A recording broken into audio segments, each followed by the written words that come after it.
दोस्तों, इस वक्त अगर पूरे देश में कोई छाया है तो वो है थालपति विजय। और सिर्फ तमिलनाडु ही नहीं, बल्कि दिल्ली, मुंबई, हैदराबाद से लेकर सोशल मीडिया तक हर जगह एक ही नाम गूंज रहा है, विजय। विजय और सिर्फ एक फिल्म स्टार के तौर पर नहीं, बल्कि उस इंसान के तौर पर जिसने तमिलनाडु की राजनीति में वो कर दिखाया जिसकी शायद किसी ने उम्मीद नहीं की थी।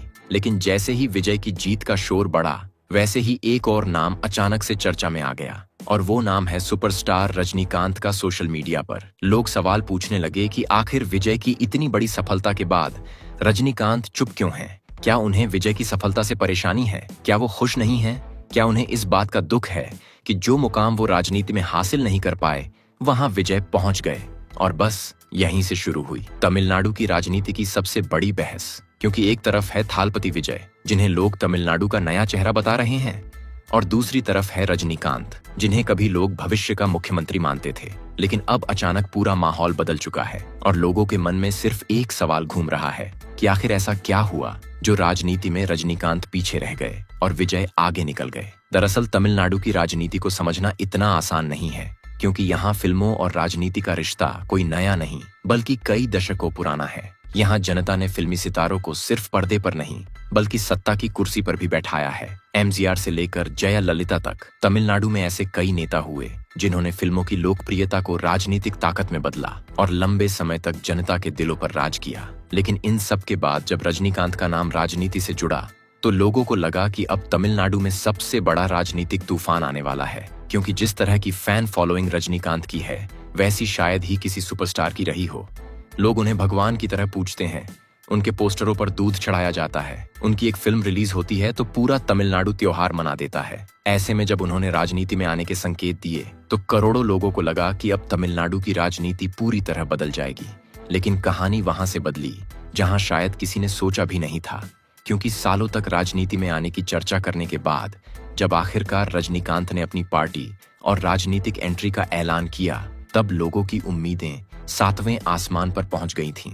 लेकिन फिर अचानक कोरोना महामारी आई और उसके बाद रजनीकांत ने अपनी खराब सेहत का हवाला देकर राजनीति से दूरी बना ली। और यहीं से जनता के मन में सवाल शुरू हो गए कि क्या रजनीकांत सच में राजनीति को लेकर गंभीर थे या नहीं। यहीं पर विजय की कहानी अलग हो जाती है, क्योंकि विजय ने राजनीति में कदम रखने से पहले ही जनता को साफ संदेश दे दिया था कि वो सिर्फ नाम के लिए राजनीति में नहीं आ रहे हैं। उन्होंने अपने सुपरस्टार वाले करियर को दांव पर लगा दिया, करोड़ों की कमाई करने वाली फिल्मों से दूरी बनानी शुरू कर दी और लोगों के बीच जाकर खुद को एक नेता के तौर पर पेश करना शुरू किया। विजय ने समझ लिया था कि राजनीति सिर्फ स्टारडम से नहीं चलती। जनता को भरोसा चाहिए, जनता को ऐसा इंसान चाहिए जो मुश्किल वक्त में मैदान छोड़कर भागे नहीं। और शायद यही वो चीज थी जिसने विजय को बाकी सुपरस्टार से अलग बना दिया। क्योंकि लोग अब सिर्फ फिल्मों वाला हीरो नहीं, बल्कि असली जिंदगी वाला नेता देखना चाहते थे। विजय ने अपने फैन क्लब्स को सिर्फ पोस्टर लगाने तक सीमित नहीं रखा, बल्कि उन्हें बूथ लेवल तक मजबूत नेटवर्क में बदल दिया। गांव-गांव, शहर-शहर उनके समर्थक एक्टिव होने लगे। सोशल मीडिया पर विजय की टीम लगातार काम करती रही। युवाओं के बीच उनकी पकड़ और मजबूत होती गई और धीरे धीरे तमिलनाडु में ऐसा माहौल बनने लगा कि अब कोई नया चेहरा पुरानी राजनीति को चुनौती देने वाला है। लेकिन दोस्तों, असली बवाल तब शुरू हुआ जब चुनाव के बाद रजनीकांत के स्टालिन से मिलने पहुंचे। क्योंकि जैसे ही उनकी तस्वीरें सामने आईं, वैसे ही सोशल मीडिया पर अफवाहों का तूफान आ गया। लोग कहने लगे कि शायद रजनीकांत विजय की जीत से खुश नहीं हैं, शायद वो स्टालिन के हारने से दुखी हैं और यही वजह है कि वो उनसे मिलने गए। लेकिन कई दिनों तक जब रजनीकांत की तरफ से कोई बयान नहीं आया, तो ये चर्चाएं और तेज हो गईं। कोई कहने लगा कि रजनीकांत अंदर ही अंदर परेशान हैं, तो कोई कहने लगा कि उन्हें इस बात का दुख है कि जिस राजनीतिक सफलता का सपना वो सालों से देख रहे थे, वो सफलता विजय हासिल कर गए। लेकिन फिर आखिरकार रजनीकांत खुद सामने आए और उन्होंने अपने घर पर प्रेस कॉन्फ्रेंस करके सारी अफवाहों पर जवाब दे दिया। उन्होंने साफ शब्दों में कहा कि उन्हें विजय से कोई जलन नहीं है, वो राजनीति में है ही नहीं तो जलन कैसी। उन्होंने कहा कि वो विजय से उम्र में 25 साल बड़े हैं और उनके लिए खुश हैं, क्योंकि विजय ने तमिलनाडु की पुरानी राजनीति को चुनौती दी है। रजनीकांत ने यह भी कहा कि स्टालिन से उनकी दोस्ती राजनीति से ऊपर है और हार के बाद उनसे मिलना सिर्फ इंसानी रिश्ता था। लेकिन दोस्तों, राजनीति में सिर्फ बयान मायने नहीं रखते, जनता हमेशा नतीजे देखती है। और यही वजह है कि अब तमिलनाडु में लगातार ये तुलना हो रही है कि आखिर क्यों रजनीकांत वो मुकाम हासिल नहीं कर पाए जो विजय ने कर लिया। क्योंकि दोनों के पास स्टारडम है, दोनों के पास फैन फॉलोइंग है, दोनों को जनता का प्यार मिला, लेकिन फिर भी दोनों की राजनीतिक यात्रा इतनी अलग क्यों रही? और इसका सबसे बड़ा जवाब शायद यही है कि राजनीति में टाइमिंग और कमिटमेंट सबसे ज्यादा मायने रखते हैं। रजनीकांत ने राजनीति में आने के संकेत तो बहुत पहले दे दिए थे, लेकिन उन्होंने फैसला लेने में बहुत देर कर दी, जबकि विजय ने सही समय पर सीधे मैदान में उतरने का फैसला किया और फिर पीछे मुड़कर नहीं देखा। यही वजह रही कि युवा वोटर्स तेजी से विजय की तरफ खींचते चले गए, क्योंकि उन्हें लगा कि विजय सिर्फ भाषण देने नहीं बल्कि लंबे समय तक राजनीति करने आए हैं।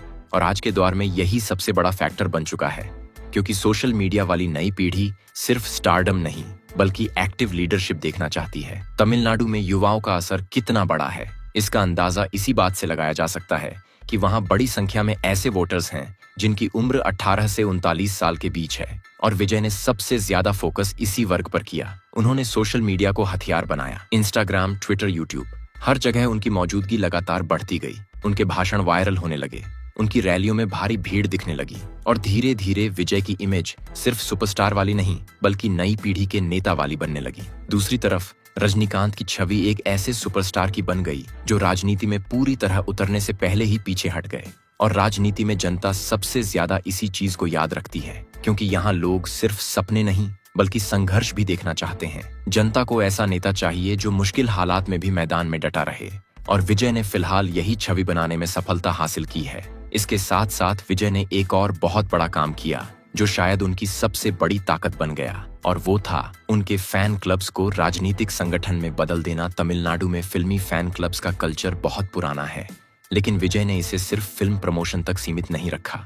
उनके समर्थकों ने बूथ स्तर तक काम करना शुरू कर दिया, लोगों के घरों तक पहुंच बनाई, गांवों में कैंप लगाए, युवाओं को जोड़ा, और धीरे धीरे यही नेटवर्क चुनावी ताकत में बदल गया। राजनीतिक जानकारों का मानना है कि यही वो रणनीति थी जिसने विजय को बाकी नए नेताओं से अलग बना दिया, क्योंकि राजनीति सिर्फ भाषणों से नहीं बल्कि ग्राउंड लेवल नेटवर्क से चलती है, और विजय ने इस चीज को बहुत जल्दी समझ लिया था। यही वजह है कि उनकी पार्टी अचानक से तमिलनाडु की सबसे बड़ी ताकत बनकर उभरी और पुराने राजनीतिक दलों के लिए खतरा बन गई। अब दोस्तों, सबसे बड़ा सवाल यही है कि क्या विजय आने वाले समय में एमजीआर और जयललिता जैसी पहचान बना पाएंगे, क्योंकि तमिलनाडु में जनता सिर्फ एक बार मौका देकर हमेशा के लिए किसी को स्वीकार नहीं कर लेती।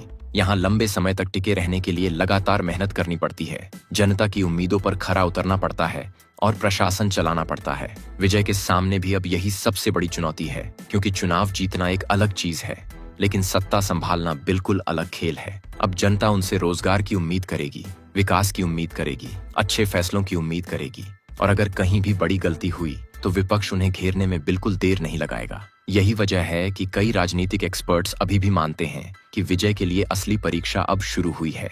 लेकिन फिलहाल इतना जरूर तय है कि तमिलनाडु की राजनीति में एक नए दौर की शुरुआत हो चुकी है, क्योंकि कई दशकों बाद ऐसा हुआ है जब किसी नए चेहरे ने इतनी बड़ी राजनीतिक हलचल पैदा कर दी हो।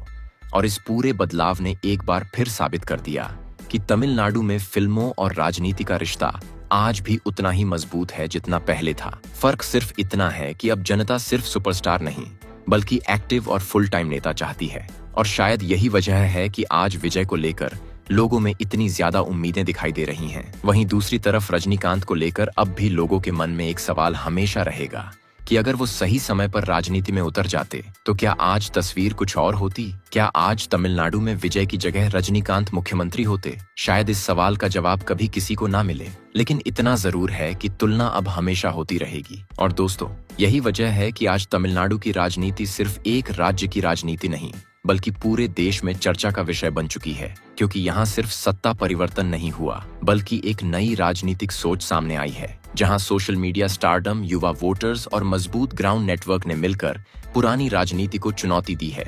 और इसी वजह से आज हर कोई विजय को सिर्फ एक सुपरस्टार नहीं बल्कि भविष्य के बड़े नेता के तौर पर देखने लगा है। लेकिन राजनीति का रास्ता कभी आसान नहीं होता। यहाँ जनता जितनी तेजी से सिर पर बैठाती है उतनी ही तेजी से नीचे भी उतार देती है। इसलिए आने वाले साल तय करेंगे कि विजय सिर्फ एक बड़ी लहर है या सच में तमिलनाडु की राजनीति का नया इतिहास बनने वाले हैं। और अब सबसे बड़ा सवाल आपसे, क्या आपको लगता है कि विजय आने वाले समय में सच में तमिलनाडु के अगले एमजीआर बन पाएंगे, या फिर राजनीति की असली चुनौतियों के सामने उनकी चमक धीरे धीरे फीकी पड़ जाएगी?